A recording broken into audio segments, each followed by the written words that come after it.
Okay. तो पहले तो मैं वीडियो नहीं बनाने वाला था, लेकिन कुछ चीज़ें क्लिक कर गई हैं मेरे लिए। अब मैं ये पुराने वाले जो लेक्चर्स है 1 से लेकर 4, इनके लिए तो मैंने नहीं कुछ खास किया, लेकिन 5 और 6 जहाँ पे मसला था वहाँ मैंने कर लिया। तो ये वाली इनकी स्लाइड से जल्दी से स्पीड रन कर लेता हूँ। ये तो बकवास है। ये एक देखने वाली चीज़ है, lexical ambiguity, syntactic ambiguity, semantic ambiguity और फोनेटिक। आपको पता ही होना चाहिए, पॉज करके देख लो अगर नहीं पता। बस ये एक डिफरेंस है कि लेक्सिकल के अंदर है जी के एक वर्ड के मतलब मुख्तलिफ मीनिंग हो सकते हैं। सिंटैक्टिक के अंदर ये है कि कॉमा ना डालने से कुछ मसले आ सकते हैं। सेमेंटिक के अंदर ये है कि कुछ सेंटेंसेस ही ऐसे होते हैं उसके अंदर मीनिंग समझ नहीं आता सिवाय मज़ीद कॉन्टेक्स्ट के। तो the chicken is ready to eat, ये किसकी बात हो रही है? चिकन खाने के लिए तैयार है, या आप चिकन को पका चुके हो और अब आप चिकन खा सकते हो, राइट? ये बात हो गई। वो सेंटिमेंट एनालिसिस भी कुछ होता है, ये भी कुछ होता है।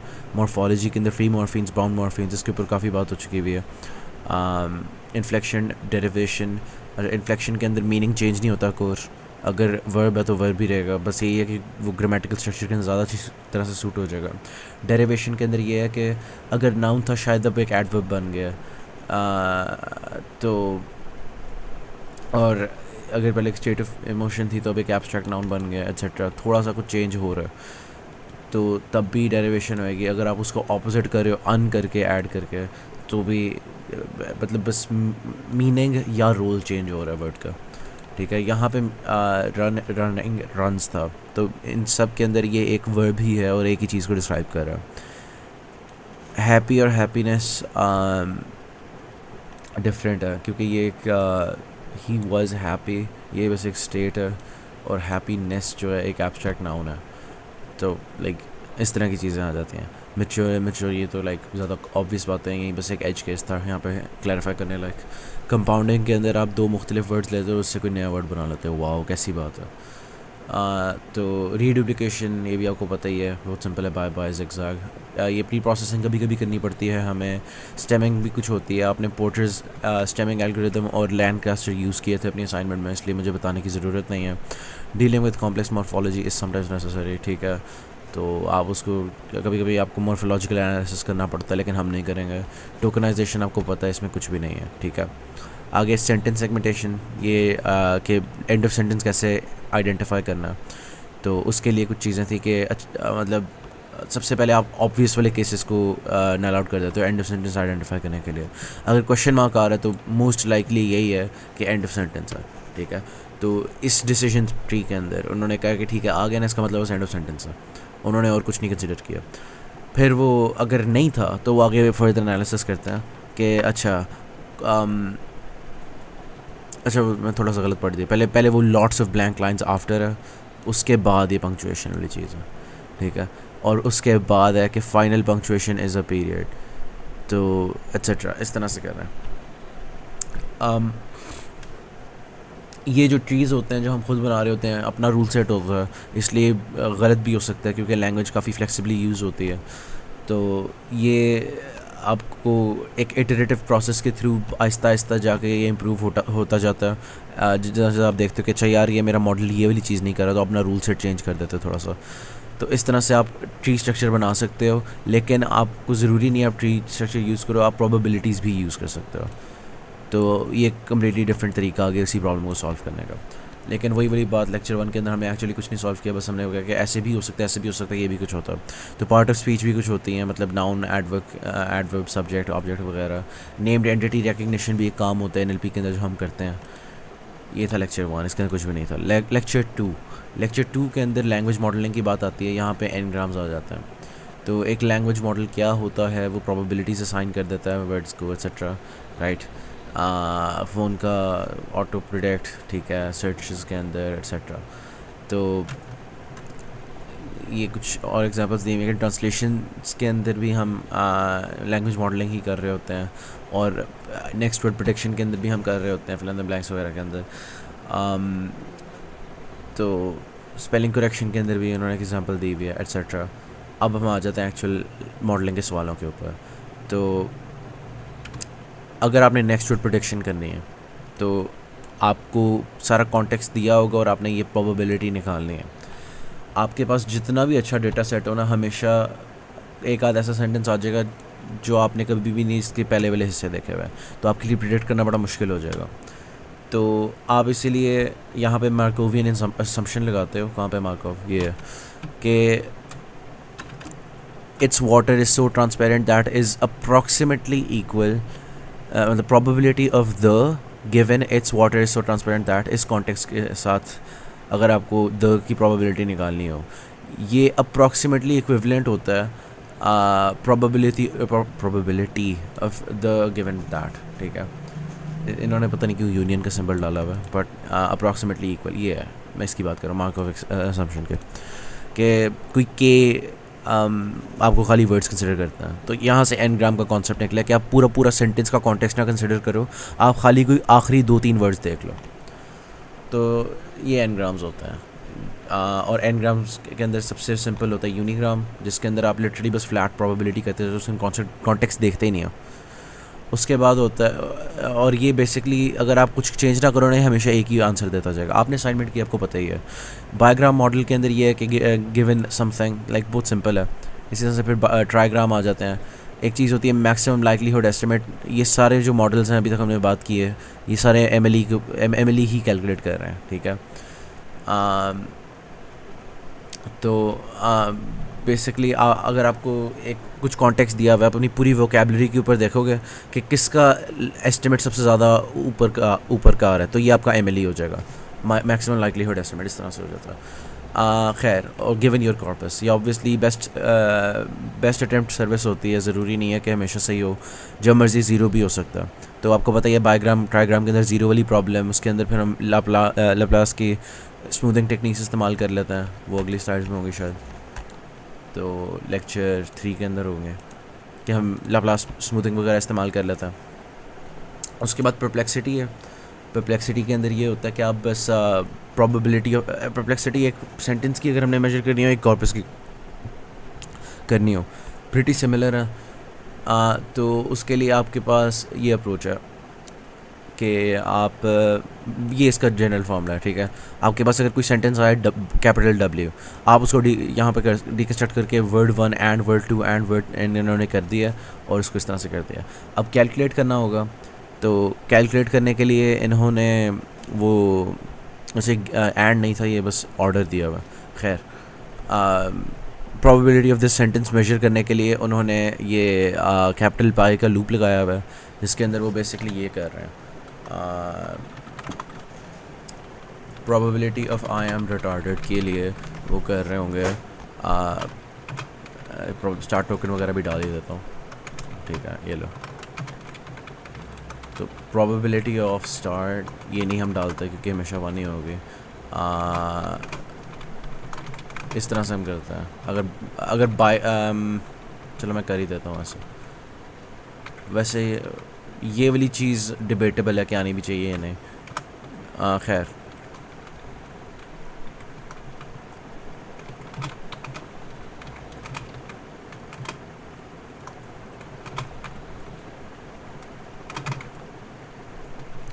इस तरह से चलता जाएगा और ये बढ़ता जाएगा अपने कॉन्टेक्स्ट के अंदर।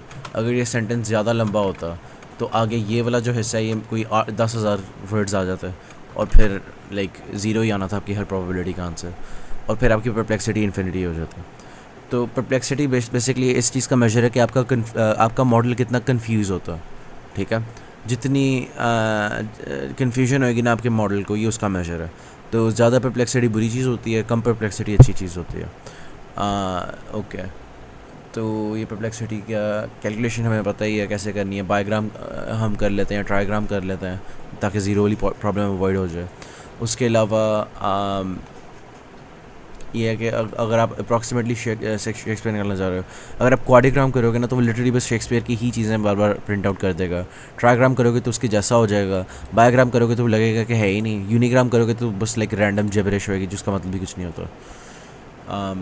तो etcetera. The perils of overfitting, हाँ ओवरफिटिंग यही है कि आप ज़्यादा ही अपने मॉडल के ऊपर मतलब अपने डेटा सेट के साथ फंस जाते हो और आप इस तरह के हार्ड आंसर देना शुरू होते हो कि ज़ीरो प्रोबेबिलिटी है। लाइक आपके डेटा सेट के अंदर कभी आई एम रिटार्डेड नहीं आया, लेकिन आई एम काफ़ी बार आया हुआ है, और आगे कोई इस तरह का जो लाइक अंक टोकन कोई भी हो, क्योंकि let's say retarded out of vocabulary है, तो आप फिर हमेशा बस इसकी प्रोबेबिलिटी जो है वो ज़ीरो के ही जाओगे, जबकि एक्चुअली आपके डेटा सेट के मुताबिक आई एम के बाद लाइक इस तरह के वर्ड्स जो लाइक मे बी स्टूपिड आपके डेटा सेट में आया हुआ है लेकिन रिटार्डेड नहीं आया हुआ, आई एम स्टूपिड की नॉन ज़ीरो वैल्यू होगी, रिटार्डेड की ज़ीरो वैल्यू होगी। तो आप ज़्यादा ही ना बिल्कुल बाय द बुक्स चल रहे हो, आप कोई भी फ्लेक्सिबिलिटी नहीं शो कर रहे। तो ये ओवरफिटिंग होती है कि आप बस जो टेस्ट केसेस थे ना उसके ऊपर ही ओवरफिट हो गए हो और आप उस टेस्ट केस से बाहर नहीं सोच सकता आपका मॉडल। तो इसके ये सबसे ज़्यादा ज़ाहिर होता है ज़ीरोज़ की फॉर्म में। तो हम ज़ीरोज़ को एलिमिनेट करने के लिए लाप्लास स्मूथिंग कर लेते हैं। यहाँ पे लाप्लास स्मूथिंग हुई हुई है कि आप बस 1 1 ऐड कर दो हर जगह और उसके बाद ये करते हैं सिंपल, ठीक है। फिर बात आज एक और भी टेक्निक है इन ज़ीरोज़ के साथ डील करने के लिए, वो है stupid back of. Stupid back of के अंदर ये होता है कि आप अगर ट्राईग्राम करे थे ना और ज़ीरो आया तो आप बाईग्राम उसी चीज़ का कैलकुलेट करोगे। Let's say I am retarded था, वो ज़ीरो आया, तो अब आप बैक ऑफ करके ना आप खाली ये इतना निकाल लोगे और ये कोई नॉन ज़ीरो वैल्यू दे देगा तो आप यहाँ पे रुक जाओगे। लेकिन अगर आई एम भी दे रहा होता तो आप यूनिग्राम पे आ जाता, और अगर वो भी दे रहा होता ना ज़ीरो तो फिर आप कहते हैं चलो ठीक है ज़ीरो ही है इसकी प्रोबेबिलिटी। लेकिन यूजुअली ट्राईग्राम से बाईग्राम में आते हो तो आपको मिल ही जाता है।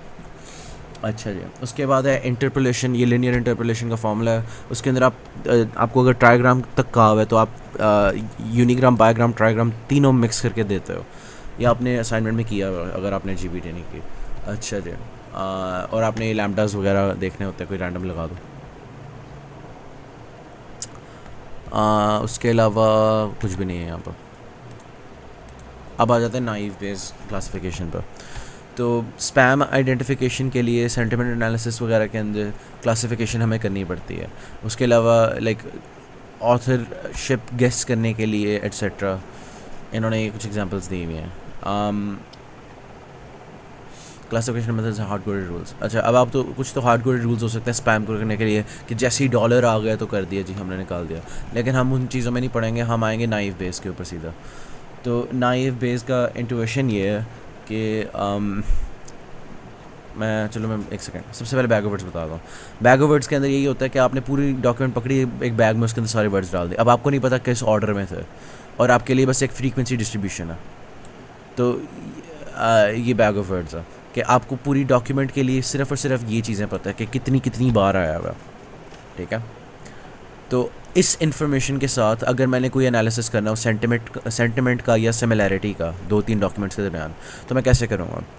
तो एक सेकंड, मैं पहले उस पर याद आता था। तो आपको याद होगा शायद कि मैम ने ना इस तरह से करके एक टेबल बनाया हुआ था जिसके अंदर ऊपर वर्ड्स थे, यहाँ पे ईलॉन वगैरह लिखा हुआ था, एक जगह आईफोन लिखा हुआ था और बीच में लाइक द वगैरह वाली चीज़ें थे जो बड़ी कॉमन होती हैं। द वाली 72 वगैरह थी, कुछ के अंदर ईलॉन का जिक्र ही नहीं हुआ था, कुछ के अंदर हुआ हुआ था। तो आपने अगर सिमिलैरिटी एनालिसिस करना होता तो इंसानी दिमाग क्या कहता है, लाइक चाहे ये सारे 72 के करीब ही हों, राइट, लाइक दिखने में, इसको मैं 92 कर देता हूँ, दिखने में तो ये वाली चीज़ ज़्यादा कॉमन है, ज़्यादा वर्ड्स इनके ये वाले कॉमन है, लेकिन हमारा दिमाग फिर भी इसकी तरफ जाता है, ज़ीरो की तरफ, क्योंकि ये तो फिर भी कॉमन है ना जो हर चीज़ में ही आना है। तो मैं TF-IDF की तरफ आ गया हूँ, मुझे चाहिए था मैं अभी बेस के ऊपर हूँ। खैर अच्छा, चलो बेस पे ही रहता है अभी। चलो मैं ऐसे TF-IDF का बता ही देता हूँ, बाद में नहीं बताना पड़ेगा। तो उसके अंदर आप यही करते हो कि ये वाला जो हिस्सा है आप इन वर्ड्स की वेटेज कम कर देते हो, फिर आप कर लेते हो। खैर अच्छा, मैं कहाँ पे था? ये देखो, ये होता है जब स्लाइड्स हम बनाई है मैंने। Bayes rule applied to documents and classes, ठीक है। तो अब आपने ना निकालनी है probability of this class. Let's say आपके पास 2 क्लासेस हैं, हैप्पी या फिर लेट्स से स्पैम और नॉन स्पैम कर लेते हैं, ये सिंपल रहता है, स्पैम NS नॉट स्पैम, ठीक है। तो आपके पास 2 क्लासेस हैं, आपने probability of spam given document निकालना है। तो आप क्या करोगे? आप ये तो बस उसकी डेफिनेशन खोली है ना, ये तो बस आपने रीअरेंज कर दिया। P of C given D equals P of C comma D divided by P of D। ये तो फॉर्मूला होता है इसका बाय डेफिनेशन, राइट। तो मैं अगर P of C D को भी खोल दूँ, मैं इस तरह से कर दूँ ये तो वही चीज़ आ जाएगी।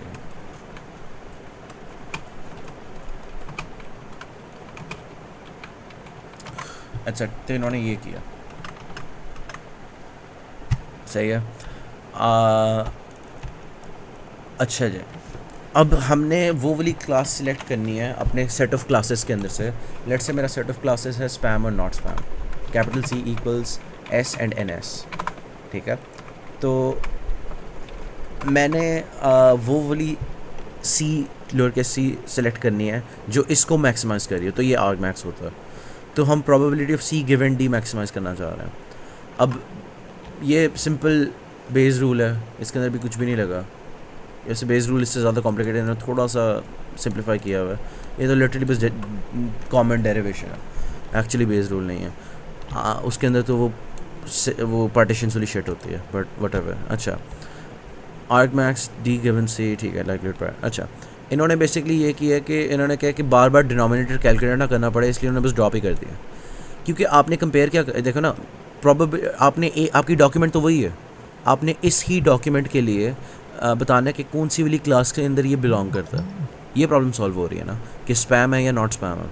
तो आपको हर किसी बार प्रोबेबिलिटी ऑफ डॉक्यूमेंट क्यों निकाल के डिवाइड करनी पड़ रही है? तो निकाल दो, आपके काम का है ही नहीं। आपने तो बस देखना ग्रेटर है या लेस देन है, बाद में डिवाइड तो दोनों एक ही चीज़ से हो रहा है। तो आपने बस ये लिख दिया। और ये अगर आप देखो ना, मैंने जब इसे एक्सपैंड किया था, ये अगर मैं डिनोमिनेटर ड्रॉप कर दूँ तो ये लिटरली ये है, तो ये घूम फिरा के इधर ही ले आए हैं P of C and D के ऊपर। तो ये आगे जाके ले आएंगे उसी के ऊपर। खैर, अच्छा, या वैसे उस तरह से भी ठीक है, उनकी तरह ही कर रहा था। इन्होंने ये कर दिया, इन्होंने इस तरह से डिनोमिनेटर जो था ना ये रिमूव कर दिया। तो अब आप इसको मैक्सिमाइज़ कर रहे हो, मैक्सिमाइज दिस। अब आप वो वाली क्लास सेलेक्ट करोगे जिसके लिए ये हो गया, तो आपने इस सब के लिए कैलकुलेट करना है। अब डॉक्यूमेंट क्या है? डॉक्यूमेंट एक सेट ऑफ फीचर्स है, सही है। तो वो फीचर्स आ गई, पोजीशन डजंट मैटर, ठीक है। इसके अंदर अब हम बैकवर्ड्स असम्पशन लगाएंगे कि पोजीशन मैटर नहीं करती।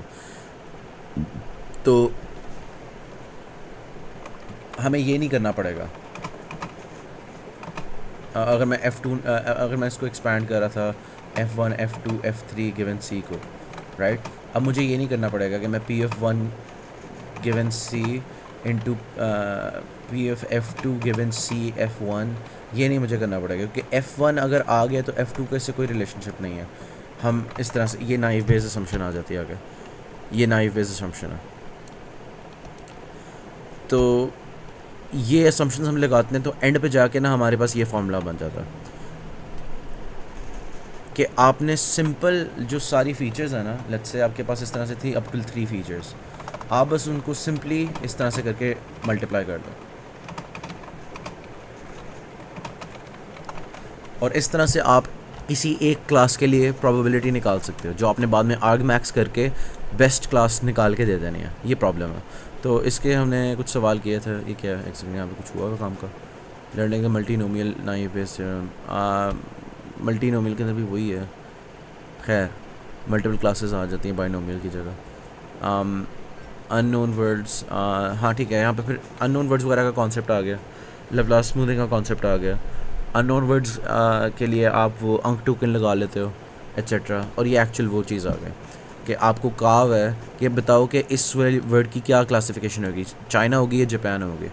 इन्होंने डेटा सेट दिया हुआ है, इसके लिए करो, राइट। ये हमने क्लास में किया था, उसके अंदर बेसिकली यही करना है। एक बार आप यहाँ पे सी के अंदर चाइना डालोगे, इन्होंने सी ही यूज़ किया हुआ है क्लास सी के लिए, तो इनका क्लास सेट इस तरह से है। तो आपने सबसे पहले इस तरह से निकालना होगा प्रोबेबिलिटी ऑफ डॉक्यूमेंट 5 हम निकाल रहे हैं ना, प्रोबेबिलिटी ऑफ डॉक्यूमेंट 5। आप पहले देखोगे, एक सेकंड, आप बेसिकली चेक करोगे ये वाली चीज़, और आप फिर ये चेक करोगे, क्योंकि उनकी क्लास का नाम ही लोअर केस सी, इसलिए थोड़ी सी वो सिंबल कन्फ्यूजन हो जाएगी, लेकिन इग्नोर करो। तो probability of China multiplied by probability of document 5 being in China. अब डॉक्यूमेंट 5 तो हमारे पास 3 है, हम इसको डीकंस्ट्रक्ट करेंगे into a set of features. तो वो फीचर्स चाइनीज़ टोक्यो वगैरह, और वो हम इस तरह से कैलकुलेट करेंगे, राइट। तो रिपीटिंग वाली को हम मल्टीपल बार लिख देंगे, तो F1 इस तरह से जैसे होता है। तो अगर चाइनीज़ वाली फीचर रिपीट हो रही है यहाँ पे, तो आप बेसिकली करो P of Chinese given C, P of Chinese given C, इस तरह से आप कर दोगे पूरे सेंटेंस के लिए। इसी तरह से आप करोगे P of Chinese given J, और आप इसको भी इस तरह से पूरे सेंटेंस के लिए प्रोबेबिलिटी निकाल दोगे। और एंड पे जो जिसकी ज़्यादा बड़ी आएगी ना, आप कहोगे कि यार ये वाली क्लास ज़्यादा लाइकली है। ये हो गया एमिली, और ये आपकी टेक्स्ट क्लासिफिकेशन हो गई। अब हम आते हैं एक्चुअल चीज़ों के ऊपर, ठीक है। TF-IDF वगैरह। TF-IDF के बारे में मैं पहले भी बात कर चुका हूँ कि TF-IDF एक ऐसा टूल है जो रेयर वर्ड्स की वेटेज बढ़ा देता है और फ्रीक्वेंटली यूज्ड वर्ड्स की कम कर देता है। अब TF-IDF जो है ये एक्चुअली हम देखते हैं यहाँ पे हाइफन के साथ है, लोगों को लगता है पता नहीं माइनस होएगा, लेकिन मल्टीप्लाई हो रहा होता है। बड़ी ऑब्वियस बात है, मैं पता नहीं क्यों ऐसे बताऊँ जिसको को नहीं पता। खैर, TF होती है टर्म फ्रीक्वेंसी, IDF होती है inverted document frequency. Document frequency आपको पता ही है, अगर आपके पास कॉर्पस इस तरह से है, आई एम समथिंग एट्सेट्रा, और इसके अंदर ये वाली चीज़ बार बार चेंज होती जा रही है। इस सब के अंदर अगर मैं कहूँ आई की डॉक्यूमेंट फ्रीक्वेंसी बताओ तो क्या F4 है, राइट, क्योंकि मैं यहाँ पे डॉक्यूमेंट इसको एक डॉक्यूमेंट कंसिडर कर रहा हूँ। और इसकी इन्वर्टेड डॉक्यूमेंट फ्रीक्वेंसी 1 हो जाएगी, 4/4। अब काफ़ी बार हम लॉगरिथमिक IDF लेते हैं, ठीक है, तो उसके अंदर हम ये कर देते हैं। कुछ लोग 1+ करते हैं, ये साइकेट के अंदर मेरे ख्याल 1+ हुआ हुआ है, इन्होंने नहीं किया हुआ, लेकिन चलो ठीक है ऐसे ही कर लेता, वट एवर डजेंट मैटर। अच्छा,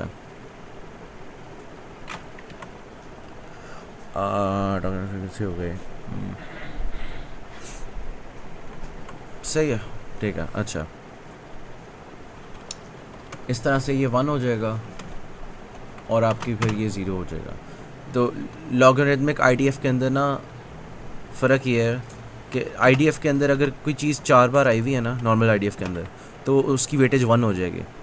और अगर कोई है जो चारों डॉक्यूमेंट्स में नहीं आई हुई, लेट्स से 3 में आई हुई है, तो उसकी थोड़ी ज़्यादा हो जाएगी, कोई 1.5 हो जाएगी, राइट। लेकिन एक सेकंड, इतनी होगी ना, एक सेकंड ज़्यादा होगी शायद, डिफरेंट हो गया, हाँ गलत हो जाएगा, हाँ इस तरह से हो जाएगा, ठीक है। तो ये है IDF के अंदर जब 4 डॉक्यूमेंट्स के अंदर एक चीज़ आ रही है, या जब 3 डॉक्यूमेंट्स के अंदर आ रही है। लेकिन लॉगरिथमिक IDF के अंदर ये होता है कि अगर चारों में आ रही है तो उसकी वेटेज 0 कर देता है। इसलिए साइकेट के अंदर उन्होंने +1 किया हुआ है, मेरा ख्याल है TA ने भी 1+ किया हुआ है अपने सोल्यूशन के अंदर। लेकिन आप इनमें से कोई भी अप्रोच लगा सकते हो, वैलिड है।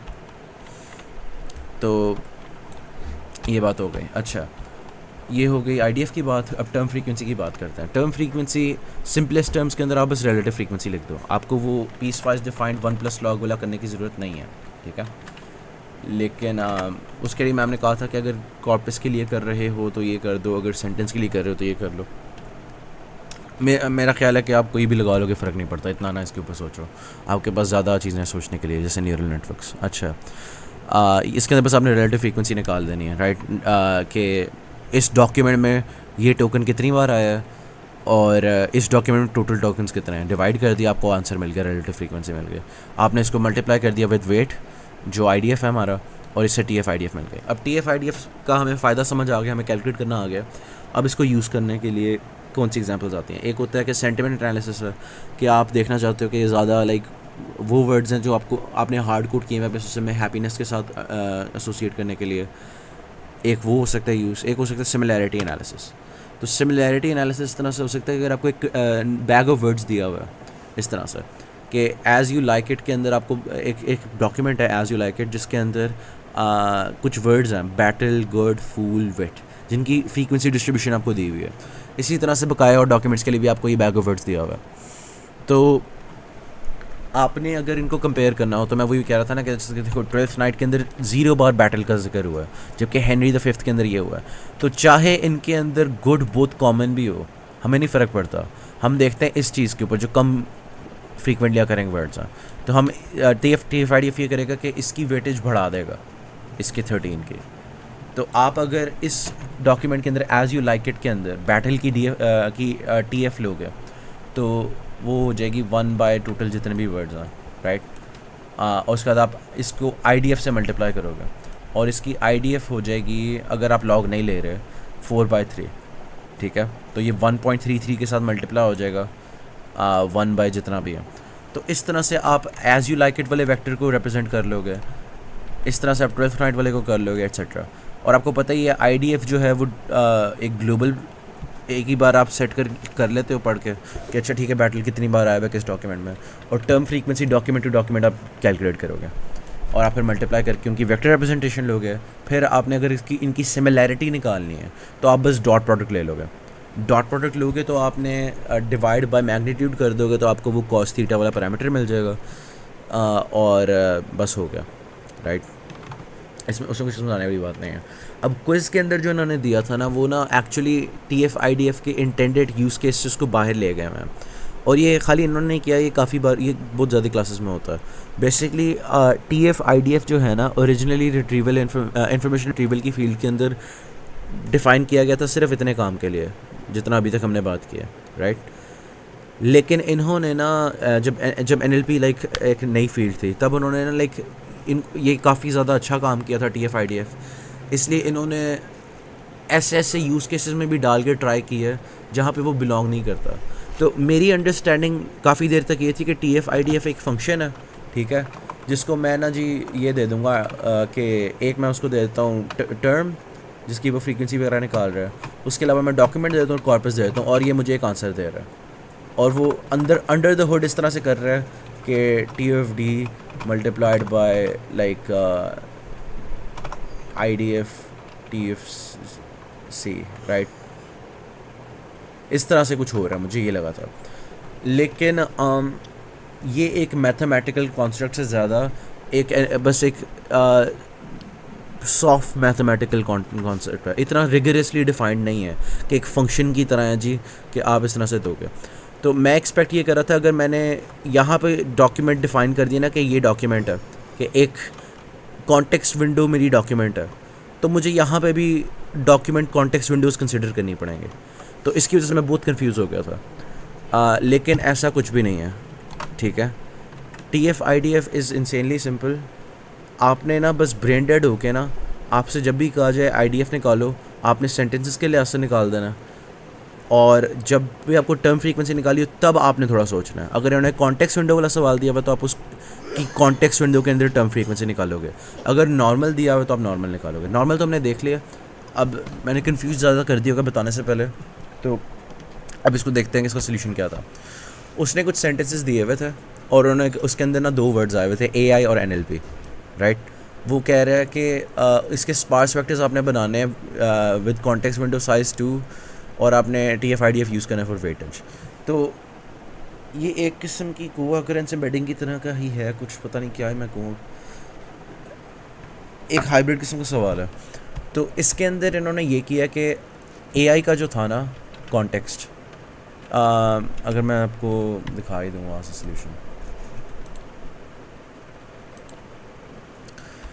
तो ओरिजिनल क्विज़ के अंदर ना जो हमारे पास कॉर्पस था वो कुछ यूँ था कि I love NLP, I love AI, AI loves me, NLP is fun, ठीक है।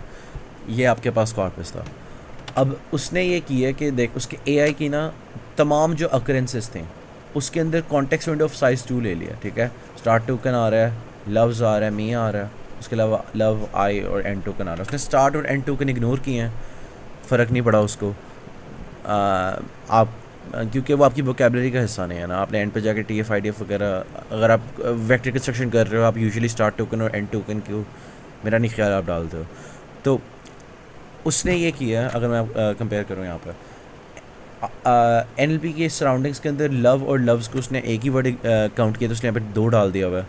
आई एक बार आया हुआ है उसकी कॉन्टेक्स्ट विंडो के अंदर, वो डाल दिया है, मी एक बार आया है वो डाल दिया। तो अभी तक इसने क्या की, सिर्फ और सिर्फ काउंटिंग की है। NLP के अंदर भी उसके कॉन्टेक्स्ट विंडो के अंदर काउंटिंग की है। उसके बाद उसने उसकी कॉन्टेक्स्ट विंडो के रिलेटिव टर्म फ्रीक्वेंसी निकाली है, ठीक है। तो ये थोड़ा सा था, और इसने मेरा ख्याल लॉगरिदमिकली ली हुई है। हाँ, तो ये इसने आगे लिखा हुआ है कि इसने कौन सा वाला फॉर्मूला किया, और इसने 1+ करके किया हुआ है, इसने साइकेट वाला फॉर्मूला यूज़ किया हुआ है। तो और मैंने वो बताया था शुरू में, टर्म फ्रीक्वेंसी के अंदर वरना मसला क्या हो जाता है, वो अगर सारों में आया है वो उसकी वेटेज 0 कर दे, तो ये इसने एक मिनिमल थ्रेशोल्ड डाल दे, कम से कम वेटेज 1 होगी, ठीक है। तो इसलिए उसने किया ये सही है। दोनों के अंदर वही कर दिया, ठीक है। मैं IDF की बात कर रहा था तब, जब मैं बात कर रहा था, खैर जो भी है। ये बात हो गई। उसके अलावा इसने जब IDF लिया ना, इसने सेंटेंस टू सेंटेंस डॉक्यूमेंट को कंसिडर किया है। तो TF के अंदर इसने डॉक्यूमेंट कंसिडर किया हुआ अपने वर्ड की कॉन्टेक्स्ट विंडो को, और IDF के अंदर ये डॉक्यूमेंट कह रहा है सेंटेंस को।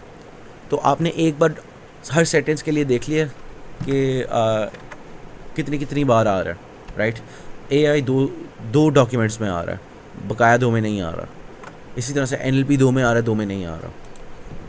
उसने उसके उस तरह से उसने IDF लिया है दोनों का, जबकि डॉक्यूमेंट की डेफिनेशन ही चेंज हो गई TF के अंदर। तो ये थोड़ा सा मुझे कंफ्यूजिंग लगा था, लेकिन इसका ये सोल्यूशन है। और खैर आगे कोसाइन सिमिलैरिटी का भी फॉर्मूला लिखा हुआ है, मैंने पहले डिस्प्ले नहीं किया था, मैंने कहा अभी एक्नॉलेज कर लूँ। इस तरह से होता है, राइट। लाइक बहुत सिंपल है, कुछ बताने लायक नहीं इसमें। आगे चलता है। अब एक्चुअल प्रॉब्लम आ गई है, ठीक है। फॉरवर्ड फीडिंग न्यूरल नेटवर्क, ये सिंपलेस्ट न्यूरल नेटवर्क, मैं काट ही देता हूँ, सिंपलेस्ट न्यूरल नेटवर्क जो भी आप देखते हो, राइट। उसके अंदर क्या होता है, उसके अंदर न्यूरॉन्स होते हैं, राइट। वेटेड इनपुट्स और बायसेस और एक्टिवेशन फंक्शन, ये अच्छा। तो न्यूरॉन्स के साथ रिलेटेड होते हैं कुछ, अच्छा देखो ना, इस तरह से कुछ हो गया। तो इस न्यूरॉन के साथ ना ये 3 एजेस हैं जिनके कोई वेट्स होंगे। तो इस न्यूरॉन के साथ एसोसिएटेड वेट्स हैं और इनपुट्स हैं जो इसमें से आ रही हैं इन एजेस से, ठीक है। और उसके अलावा एक एक्टिवेशन फंक्शन होता है, ठीक है। और वैसे यूजुअली एक प्लस बायस वाला चीज़ भी होती है कि आप लिनियर कॉम्बिनेशन लेके आप उसके करते हो, लेकिन बायस को नहीं भी एक्नॉलेज कर रहा, लिख लिया हुआ वैसे मैंने, खैर। तो एक्टिवेशन फंक्शन लिनियर भी हो सकते हैं, नॉन लिनियर भी हो सकते हैं।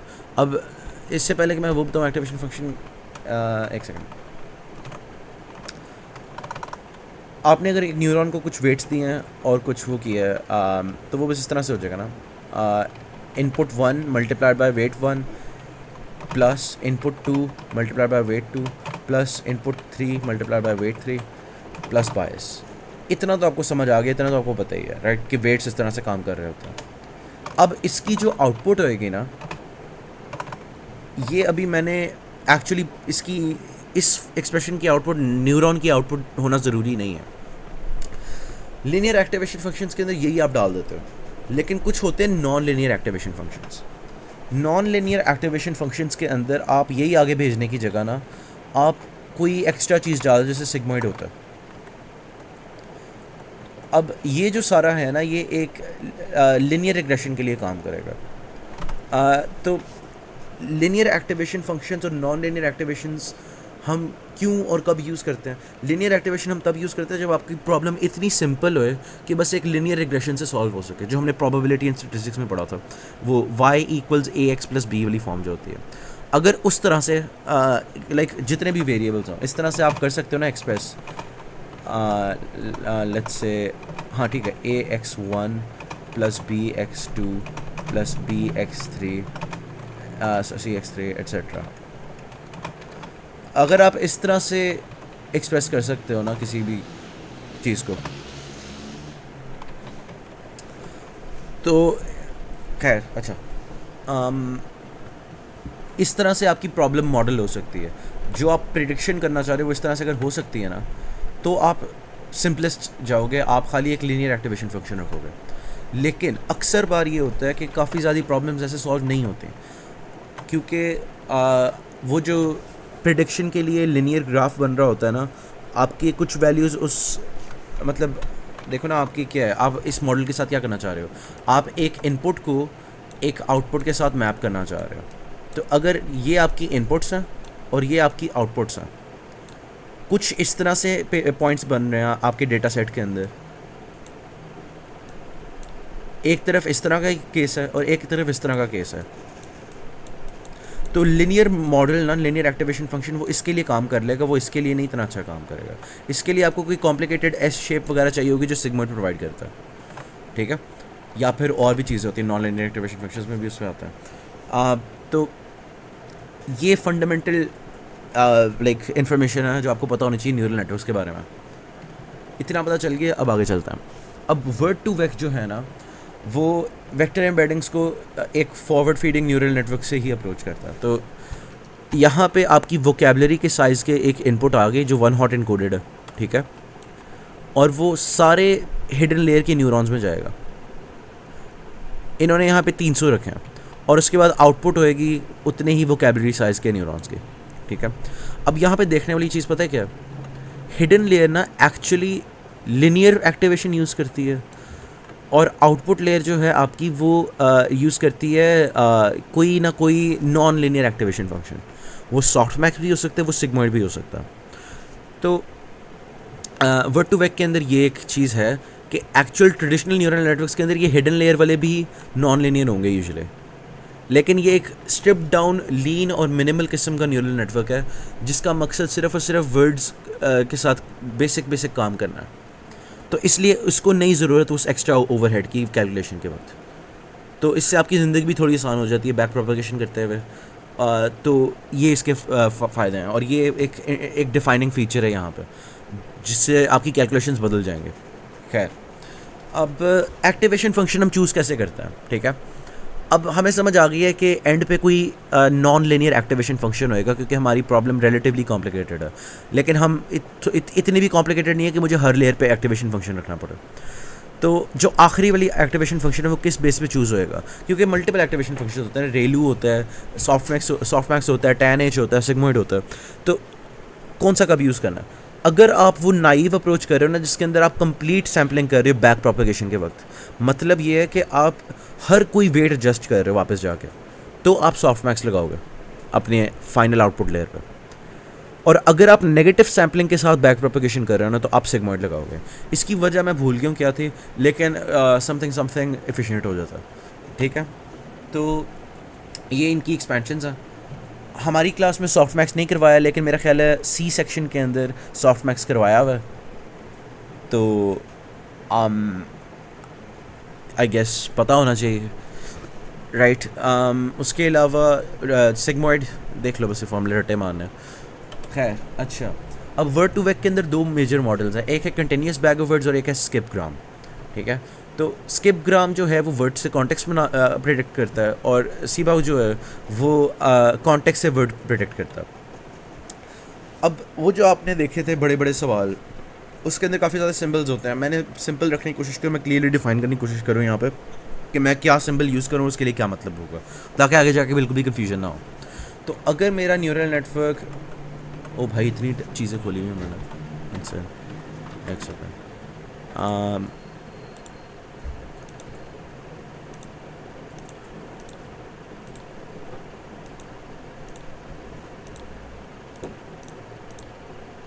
हाँ ठीक है। अगर मेरा एक्टिवेशन अगर मेरा न्यूरल नेटवर्क कुछ इस तरह से है, बस मैं इसी की फ़ोटो पकड़ लेता हूँ,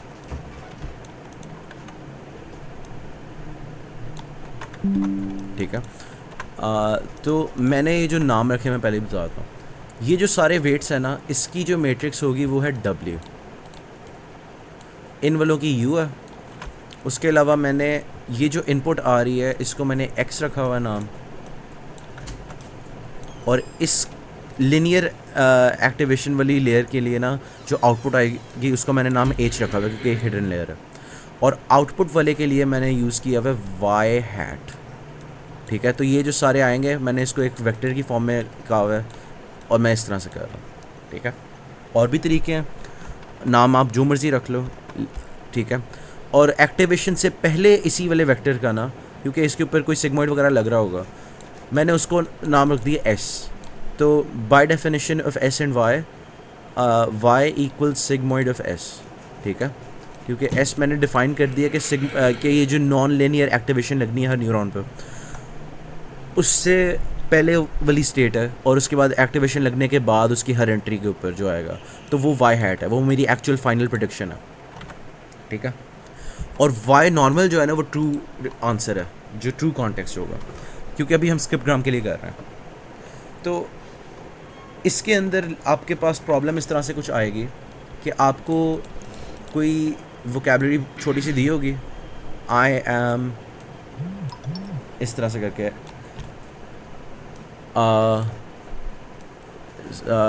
समथिंग, ठीक है, और आपको कहा होगा कि चलो एम के लिए ना कंसिडर करो कॉन्टेक्स्ट विंडो ऑफ साइज 1, ठीक है।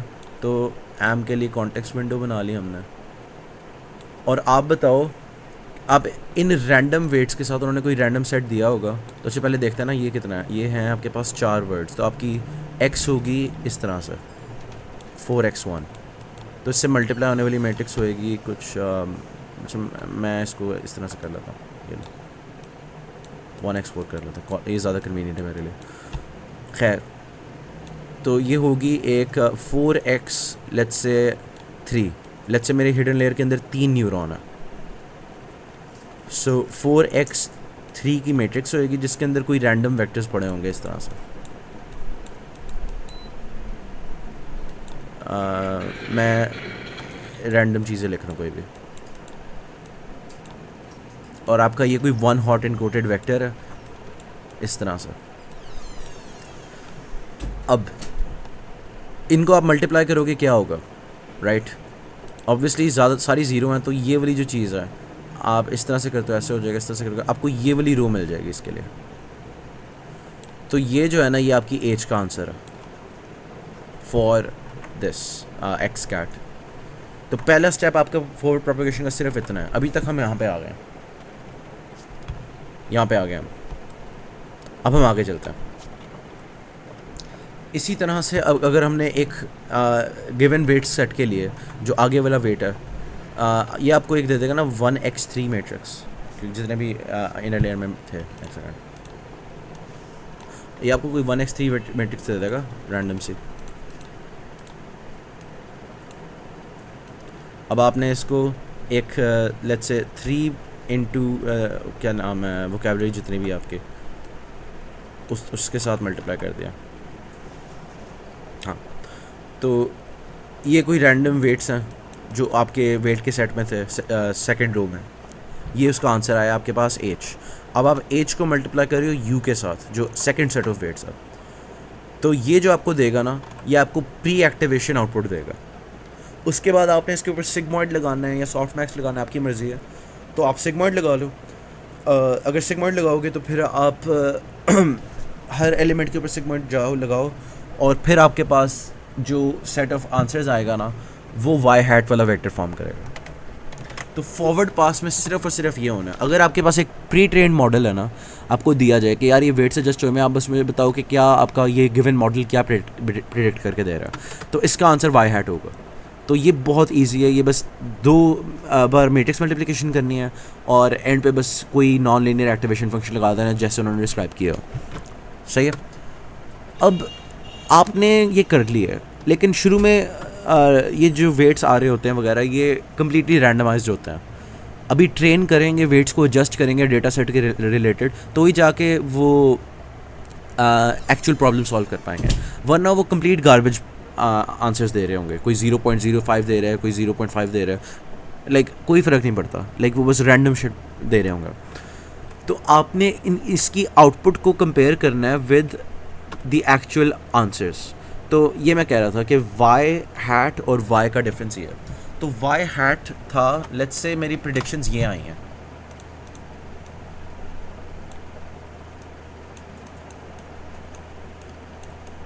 कुछ इस तरह से आ गया।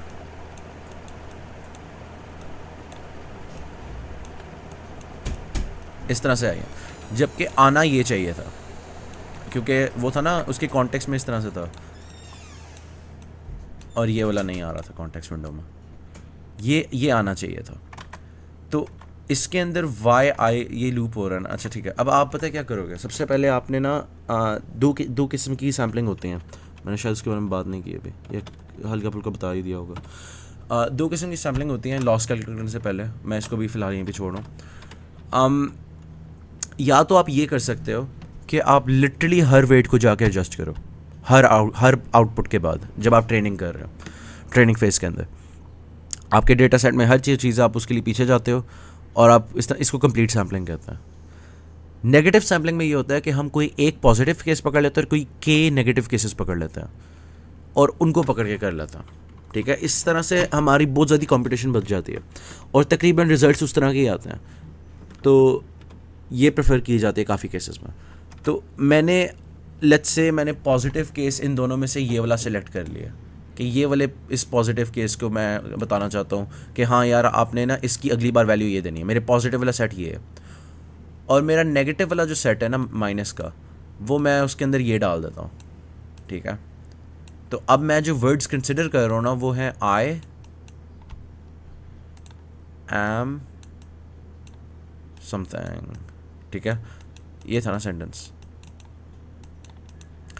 तो ये आपका नेगेटिव वाला सेट बन गया, ये आपका पॉजिटिव वाला बन गया। ओके, अब ये आपने every word in the positive set के लिए चलाना है, ये आपने every word in the negative set के लिए चलाना है। ठीक है, और इससे आप लॉस कैलकुलेट कर सकते हो। ये आपको बेसिकली बताएगा कि आप ये क्रॉस एंट्रोपी लॉस होता है, इसको कहते हैं। खैर अच्छा, ये आपको ये बता रहा है कि कितना आपका आंसर गलत था, सिंपल।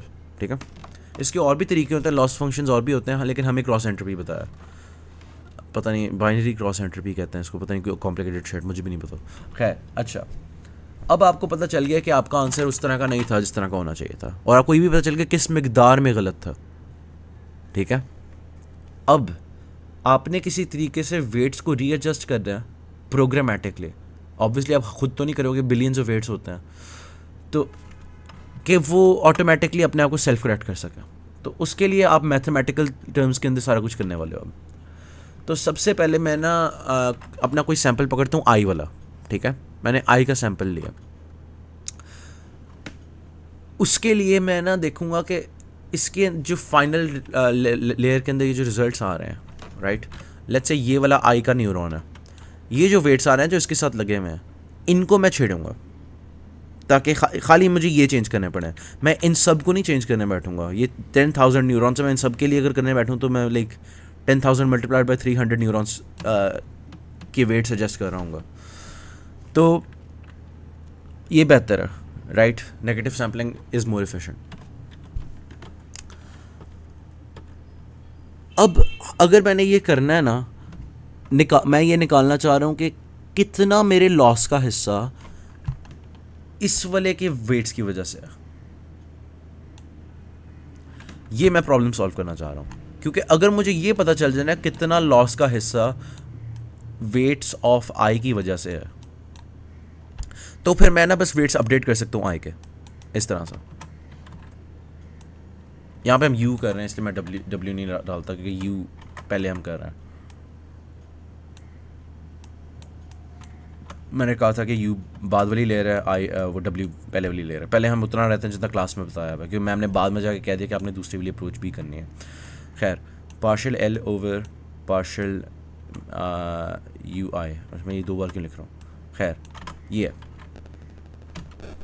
तो यू ऑफ आई के नए वेट्स हो जाएंगे पुराने वाले weights minus some learning rate multiplied by ये एवेल्यूएट हुआ हुआ partial L over partial U subscript W. Basically एक सेकेंड, थोड़ा जूम आउट करता हूँ। अच्छा, और इसको मैं कॉपी पेस्ट कर देता हूँ यहाँ पे। अच्छा, हमें आप कुछ क्लासेस में अल्फ़ा से लर्निंग रेट दिखाया हुआ है, कुछ वाली के अंदर गैमा दिखाया हुआ है, फ़र्क नहीं पड़ता, लेकिन बेसिक आइडिया यही है। तो यू ऑफ आई की जो नई वैल्यू होएगी ना, वो होगी उसकी ओरिजिनल वैल्यू माइनस लॉस का वो हिस्सा जो यू आई की वजह से आया। अगर मैं इसको लॉस के उस हिस्से से माइनस कर दूँ, ठीक है, तो ये बेसिकली मुझे बताएगा मैंने किस डायरेक्शन में जाना है ठीक होने के लिए। अब हम यहाँ पे माइनस अल्फ़ा इसलिए डालते हैं क्योंकि अगर हम ये ऐसे ही डाल देंगे ना, तो ये सिर्फ इस आखिरी वाले डेटा पॉइंट के लिए अपने आप को सारे वेट्स बदल देगा। हम चाहते हैं कि थोड़ी सी फ्लेक्सिबिलिटी फिर भी रहे, क्योंकि वरना ये होगा कि जो लास्ट जिसकी वजह से ये वेट अपडेट हुआ है ना, वो उसको ही करने के लिए मॉडल बन जाएगा। जबकि हम चाहते हैं कि हम इसको ज़्यादा सा डेटा दें और वो सारा डेटा थोड़ा थोड़ा इसको चेंज करता जाए। इसलिए हम एक लर्निंग फैक्टर डाल देते हैं जो एक हाइपर पैरामीटर होता है। हाइपर पैरामीटर्स न्यूरल नेटवर्क के ऐसे होते हैं जो उसकी ट्रेनिंग को इफेक्ट करें। उसके अंदर नेगेटिव सैंपल का के आ जाता है एक हाइपर पैरामीटर, और ये जो है लर्निंग फैक्टर ये आ जाता है। इस तरह की कुछ चीज़ें।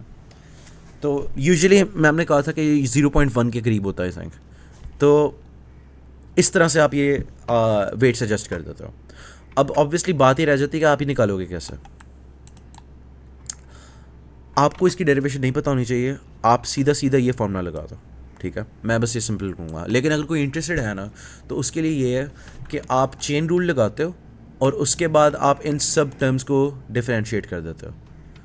उसकी डेरिवेशन मैम ने क्लास में करवाई हुई है और कोई फ़ायदा नहीं हुआ था।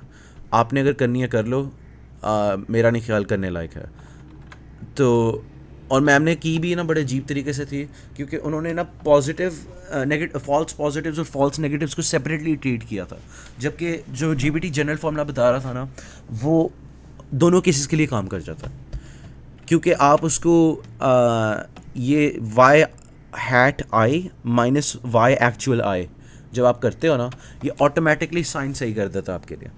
तो आपको वो सोचने की ज़रूरत ही नहीं है जितना मैम ने ओवर थिंक करवाया और एंड पे गन मारा हुआ, ठीक है। तो मेरा ये ख्याल है कि आपको बस ये फॉर्मूला याद कर लेना चाहिए जो राइट पे है, ये वाला, ठीक है। इस फॉर्मूले के साथ आप अपने वेट्स अपडेट कर लोगे और आपका यू वाला हिस्सा हो गया। लेकिन बैक प्रोपेगेशन यहाँ पे नहीं रुकती। बैक प्रोपेगेशन पिछले वाले वेट्स को भी अब फाइन ट्यून करेंगे। अब पिछले वाले वेट्स के अंदर ना आपको शायद याद हो कुछ इस तरह से था सीन कि मेरे पास थी कोई इस तरह की मैट्रिक्स, लाइक 4x1 मैट्रिक्स थी मेरे पास, 1x4 मैट्रिक्स थी, सॉरी 1x4 मैट्रिक्स है मेरी, और एक 4x जितने भी मेरे न्यूरॉन हैं, लेट्स से मेरे 3 न्यूरॉन थे। तो ये वोकैबुलरी है 4 और ये 3 नंबर ऑफ हिडन न्यूरॉन्स है। तो अब ये कोई रैंडम वेट्स हो रहे थे और ये 1 हॉट होती है ना हमेशा आपकी इनपुट, इस तरह से करके थे कि लाइक आई थिंक इस तरह से करके आपका वेक्टर बन रहा था। तो हमने सेकंड लेयर सेलेक्ट कर ली थे, राइट। तो आपने जो वेक्टर्स चेंज करने हैं ना, वो खाली ये वाले करने हैं। अब ये वाले जो W वाली लेयर के अंदर है ना वेक्टर्स, ये आप चेंज कर रहे हो I के।